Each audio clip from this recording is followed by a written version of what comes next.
Hola, birdos y birditas. Bienvenido to the Birdie 39 channel. Welcome. I'm Chris. I was living in England. I got married to a Japanese lady, so now I'm out here in Japan and hanging out on my own quite a lot. So just for fun, I'm making videos about this car I bought from auction. It's a 1985 Nissan Bluebird. It's a U11 model. It's the unloved one, like the Bluebirds before it and the Bluebirds after it, because the ones before it were rear-wheel drive and the ones after it had like 2-litre turbo engines and stuff. So the U11 is kind of like the unloved one, although there were some like more fruity engine versions. This is like the base model 1.6 LX. But I love it more for that. It's like an old man's car, but it's treating me well and I'm having fun in it. So today we're doing the fuel filter. I've got loads of things I want to do to it, but I've only got time and energy to just do the fuel filter today. So that's what this video is going to be about. Didn't really want to film it here today because my favourite spot is over there, but they've planted trees to stop cars going in that area. So I'm out here where I did my stereo video, and it's like weird because there's crabs everywhere and they freak me out, and sometimes they appear over here and make me jump. Anyway, so I'm looking out for crabs as I do this video. Fuel filter, I found one online exactly the same, so I want to do it. This car, one owner from new, 1985. I think it was just used very gently for tooling about in the shops. It had only just under 50,000 kilometers on it, so hardly any miles for the age it is.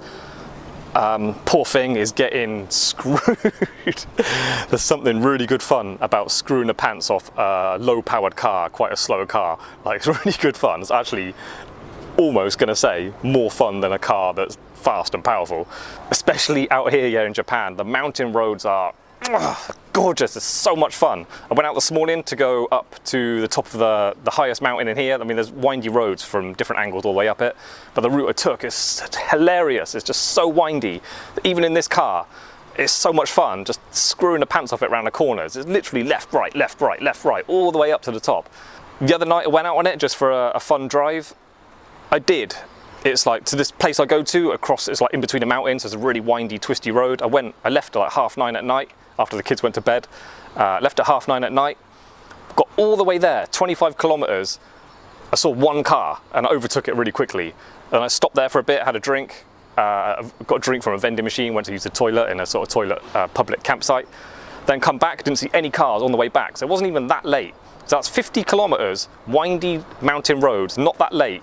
Hardly any traffic, like pretty much zero traffic, and just screwing the pants off my car the entire way. Like, the poor thing. I just imagined it was some old guy who owned it before me, just gently driving to a supermarket, gently driving back, parking in the garage, never got rained.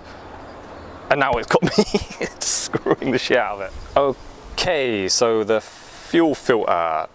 It's a good idea to depressurize it before you start pulling the tubes off it. And you do that by removing a relay or a fuse for the fuel pump, and then you crank the engine and it depressurizes it. So when you disconnect the tubes, you don't get fuel like jumping out at you.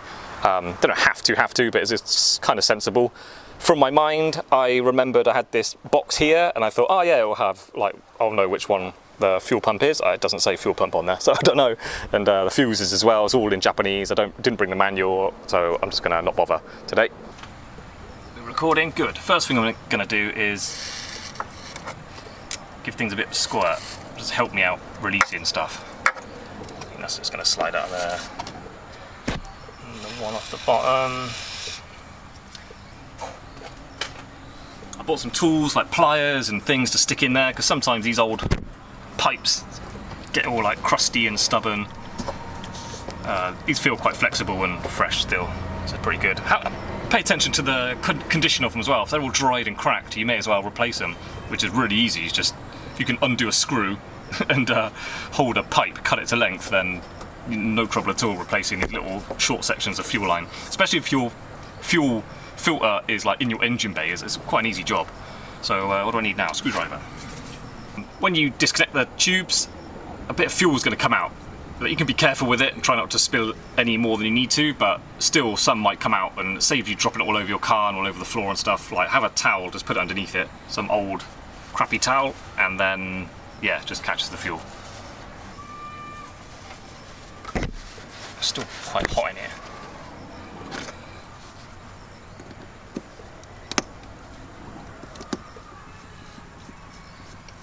Even though you undo these, can still be really difficult to get off. I don't think that anything's just going to fall off. Let's get this properly out of the way.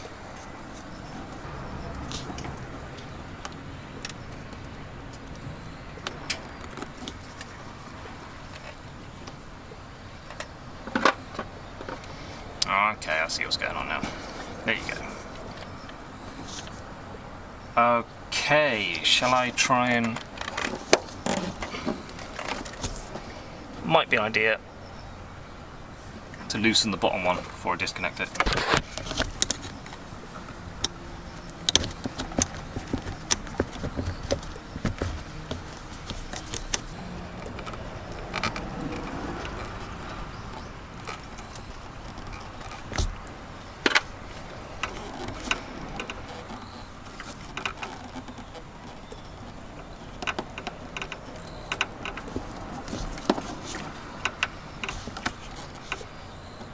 Ideally you should wear like eye protection so you don't get fuel sprayed in your eyes. You should wear like gloves, I forgot to bring some.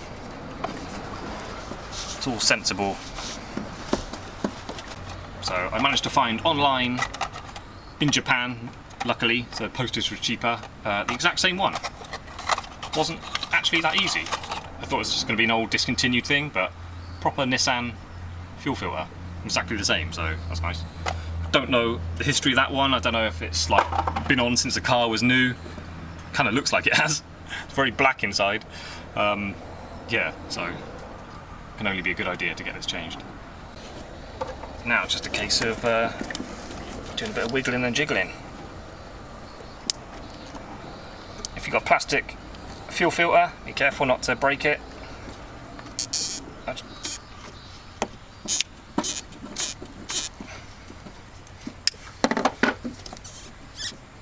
Okay, this is going to come off now. It's the money shot. Throw the towel in.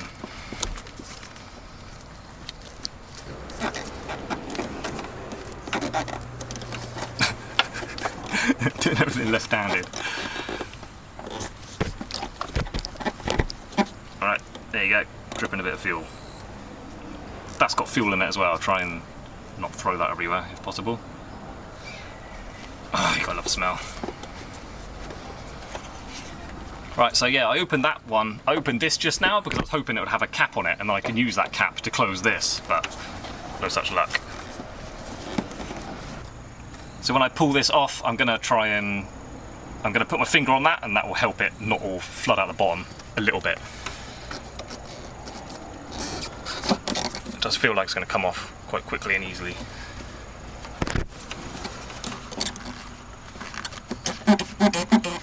Here we go. See that? It doesn't look too bad. I've seen worse. I think it's just the plastic's gone a bit yellowy more than the actual filter's clogged up. But anyway, always good to have a new one. Still be a bit careful because your tubes might have fuel still in them, so don't let them just flap about and do what they want. But yeah, basically just doing the reverse now. So you just make sure you got everything going the right way.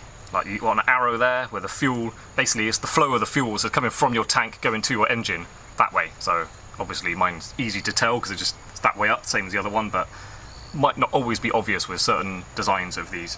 So yeah, the arrow is the direction of the fuel from your tank. Okay, what we're doing, let's put this one in first. Hopefully it just slots in. There you go. Easy peasy. Right, it wants to sit this direction. Get it right on there, put that back where it was.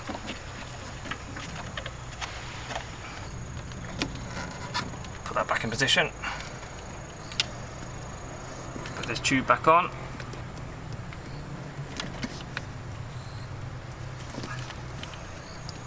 There we go. Try and get it on there fully without breaking nothing. Another these clips again. How did this work?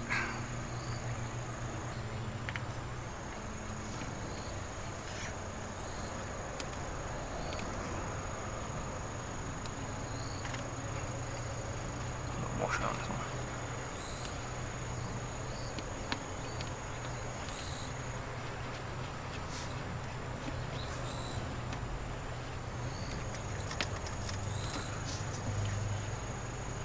Alrighty.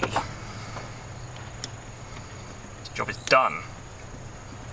Even your first time doing it shouldn't take a long time, it's not difficult.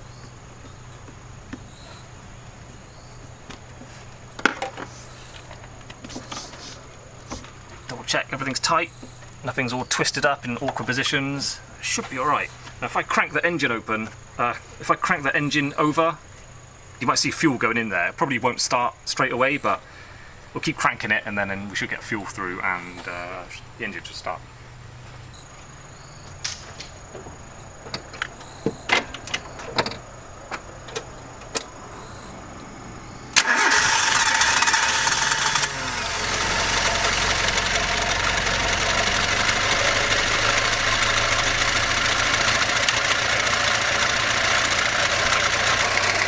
So start your engine, have a look around it, check for leaks. Just before you drive off, double check. Okay, bird brains, I'm going to leave it there. That's how you change a fuel filter on an old car at least. It's especially easy on older cars. Especially if you've got the fuel filter in the engine compartment. Sometimes you can get unlucky and they're under the car or under the fuel tank or something, or just hidden away. But yeah, if it's in here, in the front, next to the engine, with space around it, it's a really easy job to do. So even with no mechanical expertise or experience at all, I think it's something you can do yourself. So yeah, I recommend it. Save yourself a ton of money, and then you get a little bit of satisfaction of fixing your car yourself as well. So yeah, cool.